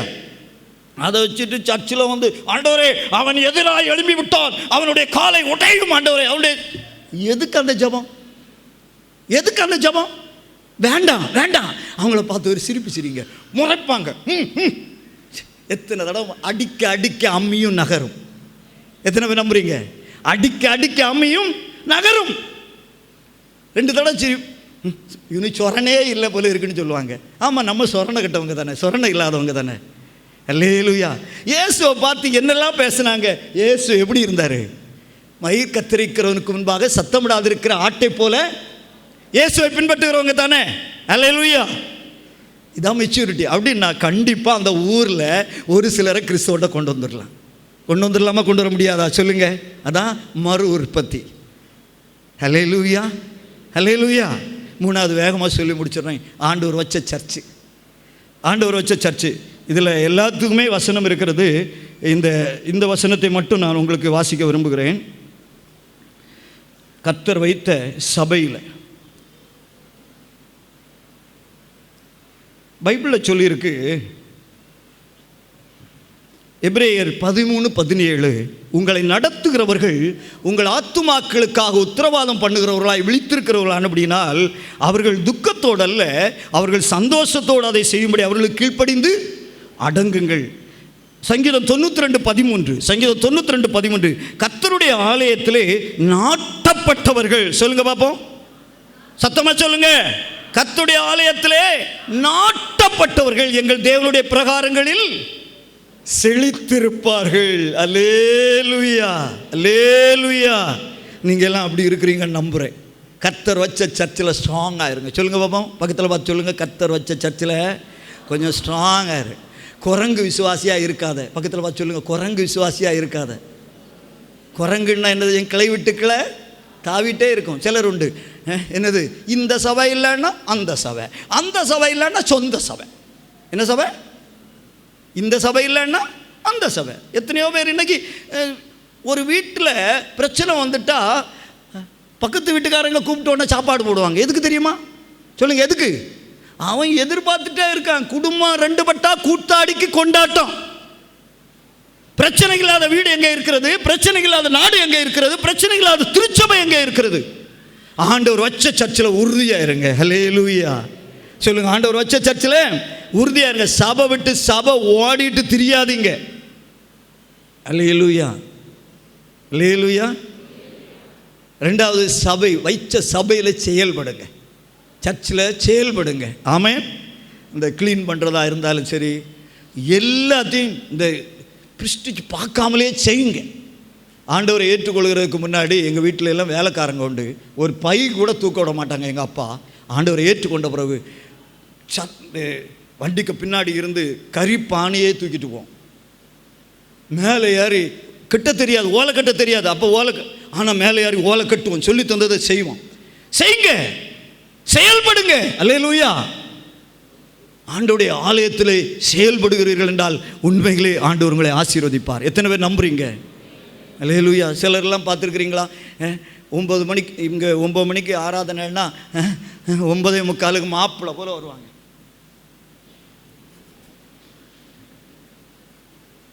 அடுத்தது 11:30 மணிக்கு முடியுதுன்னா முடிஞ்சு ஆமேன்னு சொல்ல முன்னா ஆளை காணாது. அங்கே 3ஆம் நம்பர் பஸ் ஸ்டாண்டில் இருப்பாங்க. கொஞ்சம் ஆக்டிவாக இருக்கல. அல்லேலூயா சொல்லுங்கள். நீங்கள் உண்மைகளை இயேசுவை பின்பற்றுகிறீர்கள் என்றால், இயேசுனுடைய வசனத்தின்படி நடக்கிறீர்கள் என்றால் நிச்சயமாக நீங்கள் செயல்படுகிறவர்களாக இருப்பீர்கள். அல்லேலூயா. உங்களை நடத்துகிறவர்கள் உங்கள் ஆத்துமாக்களுக்காக உத்தரவாதம் பண்ணுகிறவர்களாக விழித்திருக்கிறவர்களான அப்படினால் துக்கத்தோடு அல்ல, சந்தோஷத்தோடு. ஒன்று, உங்கள் பெற்றோர் உங்கள் மேலே ஒரு நாளும் வருத்தம் கொள்ளக்கூடாது. ஒன்று. ரெண்டாவது, உங்கள் சர்ச்சு பாஸ்டர் உங்கள் மேலே ஒரு நாளும் வருத்தப்படக்கூடாது. அந்த அளவில் நடந்துடுங்க. ஆமென். அல்லேலூயா. ஆண்டவர் வைத்த சர்ச்சில் தசம பாகங்களை காணிக்கைகளை கொண்டு வந்து கொடுங்க, கொண்டு வந்து செலுத்துங்க. சில வீடுகளில் சில இடங்களெல்லாம் பார்த்தீங்கன்னா தசம பாகங்களைன்னா 10ஆக பிரிச்சுருவாங்க. 1000 ரூபா தசம பாகத்தை கொடுக்கணுன்னா 10ஆக பிரிச்சுருவாங்க. 10ஆக பிரித்து 100 ரூபா இங்கே கொண்டு போடுவாங்க. 100 ரூபா அந்த ஊழியத்துக்குன்னு கொடுப்பாங்க, இந்த ஊழியத்துக்குன்னு, அந்த ஊழியக்காரங்களுக்குன்னு. அப்படி செய்யவே செய்யாதீங்க. உங்கள் வீட்டுக்கு யாராவது ஜோம் பண்ண வந்தாங்கன்னா காணிக்க கொடுத்து பழக்காதீங்க. உங்கள் பாஸ்டருக்கு நீங்கள் கொடுக்குறீங்கன்னா சோத்திரம், அதை நான் தடை சொல்லலை. அப்படியே வரமாட்டாங்க. குட். சிலர் வருவாங்க, உங்கள் வீட்டில் வந்த உடனே சொல்லுவாங்க, ஓ பாபா அந்த காரத்தை காண்கிறேன்னு. உடனே நீங்கள் டீச் பண்ணணும். என்ன செய்யணும் தெரியுமா? ஐயா, நீங்கள் வெளியே இருந்து வந்தீங்க பார்த்தீங்களா, உள்ள கொஞ்சம் அந்தகாரமாக தான் இருக்கும். ஒரு சேரை எடுத்து போட்டு கொடுத்து கொஞ்ச நேரம் உட்காந்துருங்களா, கண்ணை மூடிட்டு உட்காருங்களா, இப்போ கண்ணை திறந்து பாருங்க, நல்லா தான் இருக்கும் சொல்லுங்க. கண்டவங்களுக்கு காணிக்க கொடுக்காதீங்க. கண்டவங்களை உங்கள் வீடுகளை ஏற்றுக்கொள்ளாதீங்க. தேவையில்லாத இடங்களுக்கு அலைஞ்சு திரியாதீங்க. பைபிளில் சொல்லியிருக்கு. எரேமியா 50ஆம் அதிகாரத்தில் சொல்லியிருக்கு. இந்த வசனத்தை மட்டும் எழுதி வச்சுடுங்க, பிறகு நீங்கள் பாருங்கள். எரேமியா 50ஆம் அதிகாரத்தில் 6ஆம் வசனத்தில் சொல்லியிருக்கு, என் ஜனங்கள் காணாமற் போன ஆடுகள், அவருடைய மேய்ப்பர்கள் அவர்களை அலைய விடுகிறார்கள். அலையவே செய்யாதீங்க. 50:6-7. அல்லேலூயா அல்லேலூயா. ஒரு சின்ன எக்ஸாம்பிள் சொல்கிறேன்னே. உங்கள் புருஷன் 10,000 ரூபா சம்பளம் வாங்குறாரு. மாத துவக்கத்தில் சிரிச்சுட்டே உங்கள்கிட்ட ஒரு 1000 ரூபாயை கொண்டு வந்து தந்துட்டு உங்களை தெரியாமல் பழங்கானத்தத்தில் ஒரு பொண்ணுக்கு 1000 ரூபா கொடுக்குறாரு, திருமங்கலத்தில் ஒரு பொண்ணுக்கு 1000 ரூபா கொடுக்குறாரு. நீங்கள் அந்த புருஷனை உத்தம புருஷன்னு சொல்லுவீங்களா, அயோக்கிய பையன்னு சொல்லுவீங்களா? சொல்லுங்களேன். சிரிக்கிறீங்க. அயோக்கியம். ஏன்னா தவறான தொடர்புகளை ஏற்படுத்தும். தெரியுமா?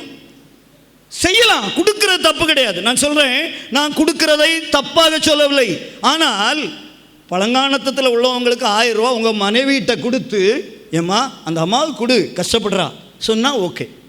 திருமங்கலத்திலையும் 1000 ரூபா உங்கள் மனைவியிட்ட கொடுத்து செய்தால் ஓகே. இதே போல தான் ஆண்டவர் உங்களுக்கு தருகிற ஆசீர்வாதங்களை, தசம பாகங்களை, காணிக்கைகளை பண்டகசாலையிலே கொண்டு வாருங்க. ஆண்டவர் உங்களை வச்சிருக்கிற சர்ச்சில் கொண்டு வாங்க. இன்னொரு ஊழியக்காருக்கு கொடுக்கணும்னு விரும்பினா உங்கள் பாஸ்டர்கிட்ட கொடுத்து பாஸ்டர் மூலம் கொடுங்க. இது தவறான தொடர்புகளை ஏற்படுத்தாது. அல்லேலூயா. கள்ள தீர்க்கதரிசிகளுக்கு எச்சரிக்கையார்கள். பைபிள் சொல்லுது, கள்ள தீர்க்கதரிசிகளுக்கு எச்சரிக்கையார்கள். அவர்கள் ஆட்டுத்தோலை போர்த்து கொண்டு வருகிற ஓநாய்கள். ஆடு நனையுதுன்னு ஓநாய் அழுதுதான். எதுக்கு அழுது சொல்லுங்க? எதுக்கு அழுது? ஆட்டுக்கு மேலே உள்ள கரிசனையா? உங்களுக்கும் உங்களை பற்றியும் என்ன பற்றியும் கரிசனை நம்ம ரட்சித்த ஆண்டவருக்கு மட்டும்தான் உண்டு. எத்தனை பேர் நம்புறீங்க? அடுத்தது உங்கள் போதகருக்கு உண்டு. உங்கள் பிள்ளைகளை குறித்து எத்தனை பேர் உண்மையிலே கரிசனையோடு இருக்கிறீங்க? எத்தனை பேர் கரிசனையோடு இருக்கிறீங்க? அதே போல தான் ஆண்டவருடைய பிள்ளைகள் நாம் ஆண்டவர் வைத்திருக்கிற திருச்சபையிலே நம்மை ஆண்டவர் வைத்திருக்கிறார். உறுதியாயிருங்க. திருச்சபையில் மெச்சூரிட்டி சிலமையும் போதிக்கும் போது சிலெல்லாம் சொல்லுவாங்க, பாஸ்டர் என்ன குத்தி பேசிட்டார், பாஸ்டர் என்ன குத்தி பேசிட்டார். ஏன்னா உங்களை குத்தி பேசி எங்களுக்கு என்ன கிடைக்க போகுது? நாங்கள் இல்லை என்ன வேல் கம்பா வச்சுட்டா, பாஸ்டர் ராஜரத்னம் வேல் கம்பா வச்சுட்டா நிற்கிறாரு இல்லையே.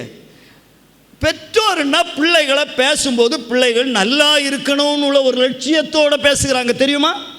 அதனால் சில சமயம் பிள்ளைகள்கிட்ட பேசும்போது பெற்றோர் பேசும்போது வலிக்கும். அது எதற்காக என்பதை ஏற்றுக்கொண்டு அந்த மெச்சூரிட்டியோடு வாழுங்கள். ஆண்டவர் வைத்த திருச்சபையிலே ஆத்துமாக்களை சேருங்கள். அல்லேலூயா. நீங்கள் உறுதியான அஸ்திவாரம் உடையவர்கள் என்றால் இயேசுவை பின்பற்றுங்கள்.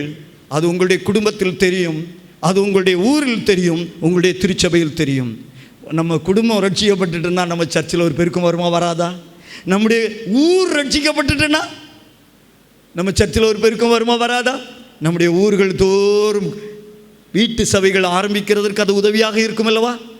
ஆண்டவருக்கு நம்மை அர்ப்பணிப்போம். இயேசு கிறிஸ்து சீக்கிரமாய் வரப்போகிறார். எத்தனை பேர் நம்புறீங்க? இயேசு கிறிஸ்து சீக்கிரமாய் வரப்போகிறார். எல்லாரும் ஒரு நிமிஷம் எழும்பி நிற்போமா? நீங்கள் என்ன சம்பாதிச்சாலும் ஒன்றும் கூட வராது, தெரியுமா? கோடி சம்பாதிச்சா கூட அதில் ஒரு சின்ன காசு கூட வராது. நீங்கள் 100 கிலோ வச்சுருந்தா கூட நம்ம சாகும்போது 1 மில்லிகிராம் கூட போட்டு அடக்கம் பண்ண மாட்டாங்க. நீங்கள் வேணுமானா 10 கோடிக்கு உங்கள் வீட்டை கட்டுங்க, இறந்த பிறகு வீட்டுக்குள்ளே பெட்ரூம்லையா கொண்டு வைப்பாங்க? வைக்க மாட்டாங்க. ஒன்று சாமியானா போட்டு வெளியே வைப்பாங்க, அல்லது ரிசப்ஷனில் வச்சுருவாங்க. போய் அடக்கம் பண்ணிட்டு வரக்கு முன்னாடி செண்டு போட்டு க்ளீன் பண்ணிடுவாங்க. இயேசு கிறிஸ்து நமக்கு தந்திருக்கிற இந்த வாழ்க்கையில் அவருடைய வார்த்தை சொல்லுகிறத கீழ்ப்படிவோமா? அவருடைய வார்த்தை சொல்லுகிறபடி வாழ்வோமா? நம்ம பயம் இல்லாமல் வாழலாம். அல்லேலூயா. மகிழ்ச்சியோடு வாழலாம். ஹல்லேலூயா. நம்முடைய பகுதியிலே நம்முடைய குடும்பம் உயர்ந்த நிலையில் இருக்கிறதை காண்போம், நிச்சயமாக காண்போம். ஹல்லேலூயா. நம்ம அப்படியே அர்ப்பணிப்போமா? அப்படியே நம்ம அர்ப்பணிப்போமா? இயேசுவை பின்பற்றும் மனிதர்கள் யார் இந்த பூவுலகில்? எங்கள் இயேசுவை பின்பற்றும் மனிதர்கள் யார் இந்த பூவுலகில்? சொல்லுமா? பின்பற்ற வருகிறேன் நானே, உம்மை பின்பற்ற வருகிறேன் நானே. இயேசுவை இறங்கிடும் ஏற்றிடும் என்னையும் தந்தேன் இயேசுவை பின்பற்றுவேன். அன்பு தேவனுடைய பிள்ளைகளை, இந்த ஆராதனைகளை நம்மை ஒன்று உயிர்த்து ஆராய்ந்து பார்ப்போம். இயேசுனுடைய வார்த்தைகளை கேட்டு அவைகளின்படி செய்கிறவன் எவனோ கன்மலையின் மேல் வீட்டை கட்டின புத்தியுள்ள மனுஷனுக்கு ஒப்பிடப்படுவான். உறுதியான அஸ்திவாரம் நிலைத்திருக்கிறது. தேவன் தன்னுடையவர்களை அறிவார் என்பதும், அவர்கள் கர்த்தருடைய நாமத்தை சொல்லுவார்கள், கிறிஸ்து நாமத்தை சொல்லுகிற எவனும் அநியாயத்தை விட்டு விலகக்கடவன் என்பதும் அதற்கு முத்திரையாக இருக்கிறது. இயேசுவின் சீடர்களாக நம்மை அர்ப்பணிப்போமா? அவரை உறுதியாய் பின்பற்ற நம்மை அர்ப்பணிப்போமா? செயல்படுகிறவர்களாய் பின்பற்ற நம்மை அர்ப்பணிப்போமா? முதிர்ச்சியுடன் பின்பற்ற அர்ப்பணிப்போமா? மறு உற்பத்தி. நம்முடைய குடும்பத்திலே இயேசுவின் சீடர்களாக இருந்தால் நம்முடைய முழு குடும்பமும் இயேசுவை பின்பற்ற கண்டிப்பாக பின்பற்றும். நம்முடைய ஊரிலே நாம் இயேசுவை பின்பற்றுகிற சீசர்களாக இருந்தால் நிச்சயமாக சொல்கிறேன், உங்கள் மூலம் உங்களுடைய தெருக்களிலே அற்புதங்களை ஆண்டவர் செய்வார். ஹல்லேலூயா. உங்கள் தெருக்களில் வியாதி உள்ளவர்களுக்காக நீங்கள் ஜெபிக்கும் போது ஆண்டவர் சுகமாக்குவார். நீங்கள் தெருவில் நடந்து போகும்போதே அவர்கள் கூப்பிடுவாங்க, ஏக்கா என்ன எங்கள் வீட்டுக்கு வந்து கொஞ்சம் ஜெபம் பண்ணுங்களேன், எங்கள் வீட்டில் நீங்கள் எவ்வளோ மகிழ்ச்சியாக இருக்கிறீங்க, நீங்கள் எவ்வளோ ஆசீர்வதிக்கப்பட்டவர்களாக இருக்கிறீங்க, எங்கள் வீட்டுக்கு வந்து ஜெபம் பண்ணுங்களேன். உங்கள் ஜெபத்தை கேட்டு எங்களுடைய குடும்பத்தில் ஆண்டவர் அற்புதம் செய்வார் என்று சொல்லுவாங்க. இயேசு சொன்ன வார்த்தை அதுதான். ஆமென். விசுவாசிக்கிறவர்களால் நடக்கும் அடையாளங்கள் அவனே, என் நாமத்தினாலே பிசாசு பிசாசுகளை துரத்துவார்கள், நவமான பாசிகளை பேசுவார்கள், சர்ப்பங்களை எடுப்பார்கள், தேள்களை மிதிப்பார்கள். இந்த கடைசி நாட்களிலே தேவன் நம்மை கொண்டு அப்படிப்பட்ட காரியங்களை செய்ய போகிறார். எல்லாரும் மனம் திறந்து ஒரு நிமிஷம் மட்டும் ஆண்டவரை துதிப்போமா? வாயு திறந்து ஆண்டவரை துதிப்போமா? பரிசுத்த ஆவி உங்களிடத்தில் வரும்போது நீங்கள் பலன் அடைவீர்கள், பலன் அடைவீர்கள். You will receive the power. அதுதான் சொன்னார். எருசலேமில் சாட்சியாக இருக்க, யூதேயா முழுவதிலும் சாட்சியாக இருக்க, சமாரியாவில் சாட்சியாக இருக்க தேவன் நம்மை பயன்படுத்துவார். ரபா ஷபல ரபா ஹல்லேலூயா. ஒரே ஒரு கவியை மட்டும் பாடி நான் நன்றி கொடுக்கிறேன். பின்பற்ற வருகிறேன் நானே சொல்லுவோமா? உம்மை பின்பற்ற வருகிறேன் நானே. இயேசுவே இறங்கிடும் ஏற்றிடும் என்னையும் தந்தேன் இயேசுவை பின்பற்றுவேன். மனிதர் யாரிடமும் பாசம் காட்டுவோம், இயேசு மந்தைக்குள் அழைத்திடுவோ. சொல்லுவோமா? ஆமே. மனிதர் யாரிடமும் பாசம் காட்டுவோம், இயேசு மந்தைக்குள் அழைத்திடுவோம். அதி உற்சாகமாய் அதி சீக்கிரமாய் ராஜபாதையை செம்மையாக்குவோம். நம் இயேசு ராஜாவே இதோ அதிவேகமாய் செயல்படுவோம். நம் இயேசு ராஜாவே இதோ அதிவேகமாய் செயல்படுவோம். இந்த கடைசி நாட்கள் நிச்சயமாக நம்மை கொண்டு ஆண்டவர் அற்புதம் செய்வார். நம்ம அப்படியே அர்ப்பணிப்போமா? ஒரு கரத்தை நெஞ்சில் வச்சு ஒரு கரத்தை உயர்த்தி சொல்லுவோம். எங்கள் அன்பு தகப்பனே, உம்முடைய சமூகத்திலே எங்கள் பிள்ளைகள் ஒவ்வொருவரையும் ஒப்புக் கொடுக்கிறோம் அப்பா. எஸ்ப்பா, அன்றைக்கு 12 பேரை தெரிந்து கொண்டதின் நோக்கமே, சீடர்களாக தெரிந்து கொண்டதின் நோக்கமே முழு உலகத்தையிலும் ஒரு பெரிய மாற்றத்தை கொண்டு வர. ஆனால் ஒருதன் பிசாசாக போய்விட்டான். 11 பேரை கொண்டு முழு உலகத்தையுமே அசைச்சீரப்பா. இந்த திருநகர் பகுதியிலே இந்த அருமையான பிள்ளைகளை தெரிந்து கொண்டதின் நோக்கமே இந்த திருநகரில் மட்டுமில்லை ஆண்டவரே, இந்த மதுரை மாவட்டத்தில் மட்டுமில்லை, இந்தியாவில் ஒரு பெரிய மாற்றத்தை கொண்டு வர கர்த்தாவே. கடந்த நாட்களில் நீர் ஒரு சிலரை கொண்டு அப்படிப்பட்ட காரியத்தை செய்திருக்கிறீர். எங்கள் பிள்ளைகள் மூலமாக ஒரு பெரிய மாற்றம் இந்த திருநகரில் மட்டுமல்ல, இந்த மதுரை மாவட்டம் முழுவதிலும், தமிழ்நாட்டிலே, இந்தியா முழுவதிலும் ஏற்படுவதற்கு எங்கள் பிள்ளைகளை நீ பயன்படுத்த வேண்டும் என்று ஜெபிக்கிறோம் கர்த்தாவே. இயேசுவை பின்பற்றுகிற சீடர்களாக, இயேசுவின் மேலே அஸ்திவாரம் போட்ட உறுதியான அஸ்திவாரம் உடையவர்களாக குடும்பத்திலே ஒரு தாக்கத்தை ஏற்படுத்த, ஊரிலே ஒரு தாக்கத்தை ஏற்படுத்த, சமாரியா ஆண்டவரை அறியாத ஜனங்கள் மத்தியிலே ஒரு தாக்கத்தை ஏற்படுத்த, யாம் இந்திய தேசம் முழுவதிலும், ஏன் முழு உலகத்திலுமே சவுத் ஏசியா நாடுகளிலும் ஒரு பெரிய தாக்கத்தை ஏற்படுத்த எங்கள் பிள்ளைகளை நீ பயன்படுத்துங்கப்பா. எங்கள் பிள்ளைகள் மூலமாக அற்புதங்கள் நடக்கட்டும் ராஜா, அதிசயங்கள் நடக்கட்டும். மந்தையிலே திரளான மக்கள் சேர்க்கப்படட்டும்.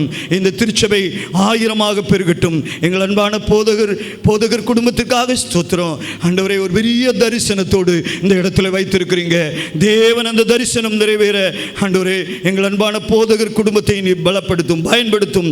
உறுதுணையாக நிற்கிற ஒவ்வொருவரையும் ஆசீர்வதியும். தொடர்ந்து கனமகிமை எங்கள் ஆண்டவர் ஒருவருக்கே செலுத்துகிறோம். உம்முடைய வருகையோ எங்களுடைய மரணமோ எது நடந்தாலும் மகிழ்ச்சியோடுமை சந்திக்க, நல்லது உண்மை முத்தமுள்ள ஊழியக்காரனே என்கிற வார்த்தையோடுமை சந்திக்க எங்களை ஆயத்தப்படுத்தும். கனமகிமை உமக்கு இயேசுவின் நாமத்தில் பிதா.